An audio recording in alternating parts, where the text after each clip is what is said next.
Welcome to ESVN OT, the Emma Sports Vigeland Network show. My name is Emma Vigeland, and you know what to do, folks. Like the stream, subscribe, youtube.com/ESVN show, put on push notifications so you know when we're going live, and say hello to Bradley Alsop.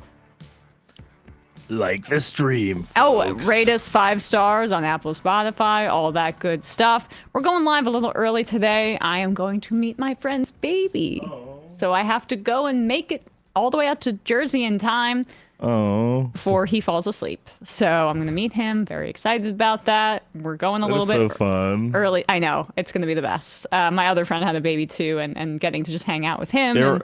It makes you just instantly happy. On my wife's side of the family, I'm going to Christmas on Christmas Day because we're a Christmas Eve celebrating family, the Alsops.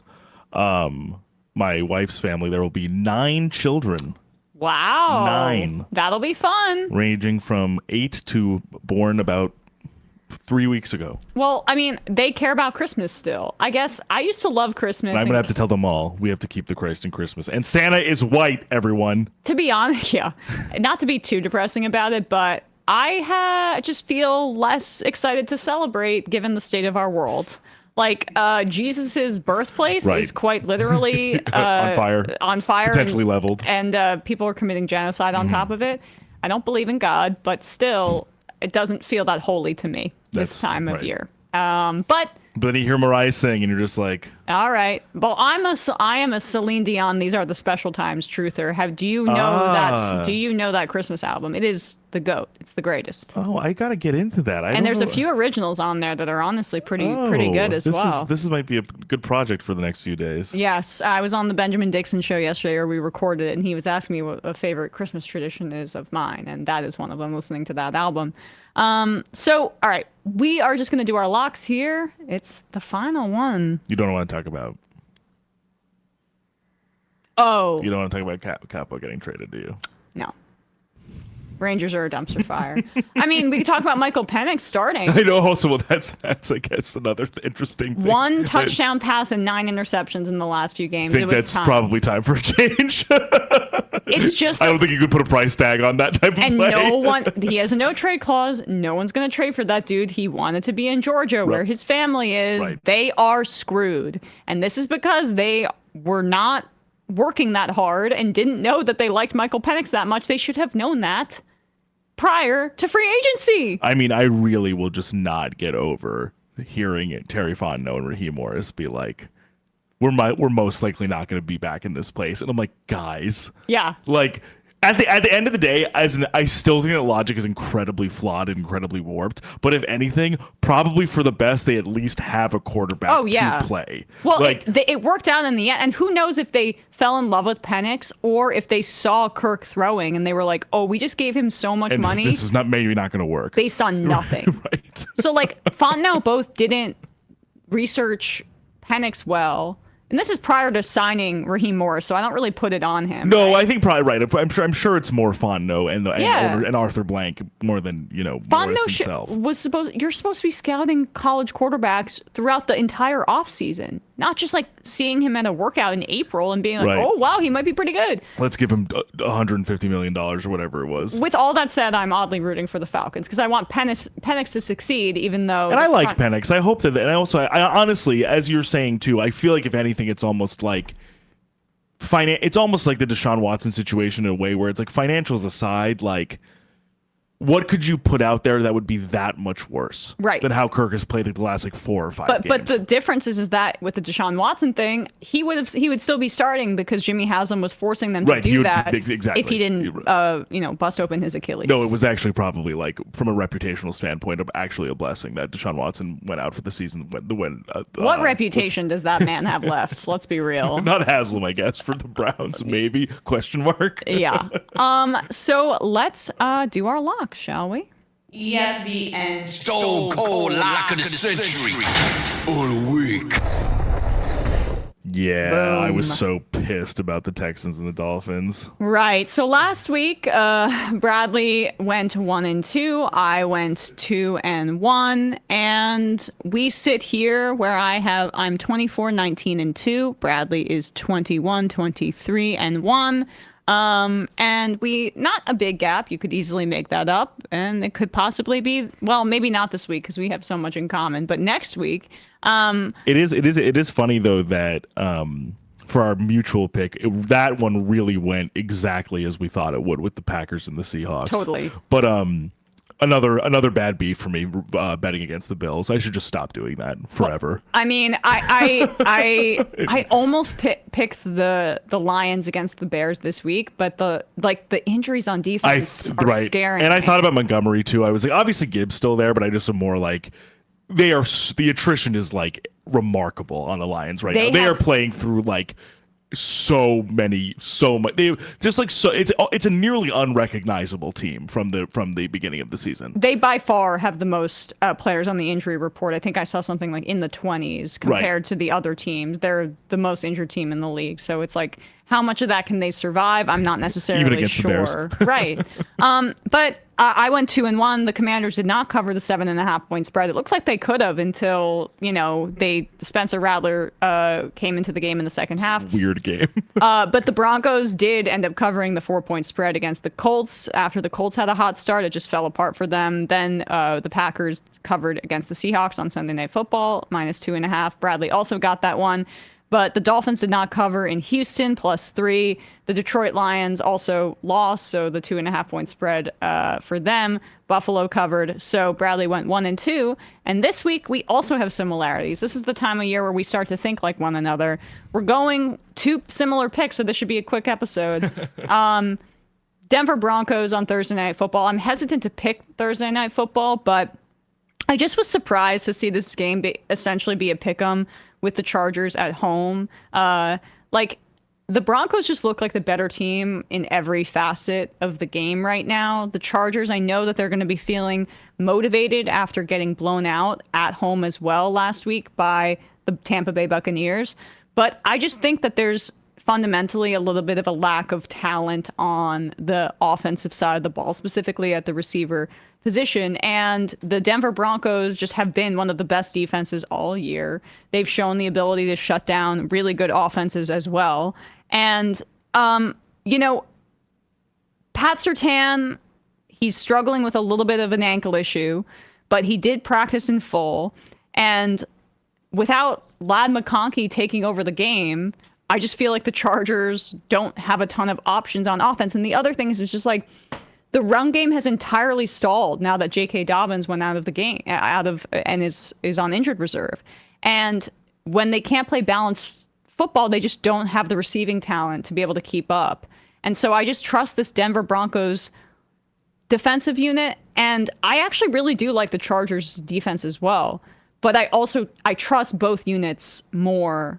Frankly, the Denver Broncos offense I trust more than the Chargers offense, and the Denver Broncos defense I trust a little bit more than the Chargers defense. Both are really good, even though the Chargers did just get blown out last week. But I think that's sort of my hinge point, is like just seeing that the Chargers defense could be vulnerable like that against Tampa Bay, despite obviously, Bucs really showing how creative and, fun their offense is. And also, I'm thinking I'm thinking that there's just a possibility we could see Bo Nix bounce back a little bit after a bit of a tough game with some of the turnovers and stuff. And as you were saying too, I just think overall, comprehensively, I just feel like we've seen this Broncos defense be less impacted adversely by some of the teams on their schedule than even just seeing. It might be a little bit of recency just seeing what happened to the Chargers defense against the Bucs, but I sort of am just relying on thinking that there could be a bit of a return to the mean for Bo Nix in this game, as well as just taking the slight edge of the Broncos defensive team, just the comprehensive defensive identity and sort of defensive performance of the Broncos over the Chargers with our sample size. Yep. So we're both going with the Denver Broncos tonight, +2.5 in LA, playing their divisional rival. The Chargers has some playoff implications. Very good Thursday Night Football game this late in the year. The one difference here, I am going with the Rams -3 against the Jets. I was convinced you were going to take this. I was convinced you were going to take the bait on the Rams being just 3-point favorites in New York. Seems wrong. Seems wrong. The Jets have had this thing where they will maybe even lead at halftime and then completely fall apart towards the end of the game. In the second half, the defense makes adjustments and then they're screwed. Aaron Rodgers has been all over TV with his complete egomaniacal tear now that his stupid-ass documentary about doing ayahuasca is on Netflix, and I think that this team is extremely distracted, beaten down, and ready for Christmas celebrations to start.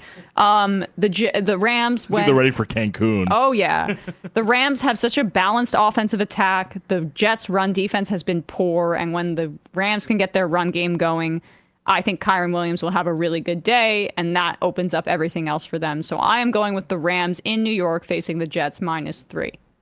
I almost went with this pick that you picked, Bradley, here. That half point scared me a bit. Bradley's going with the Eagles at the Commanders -3.5.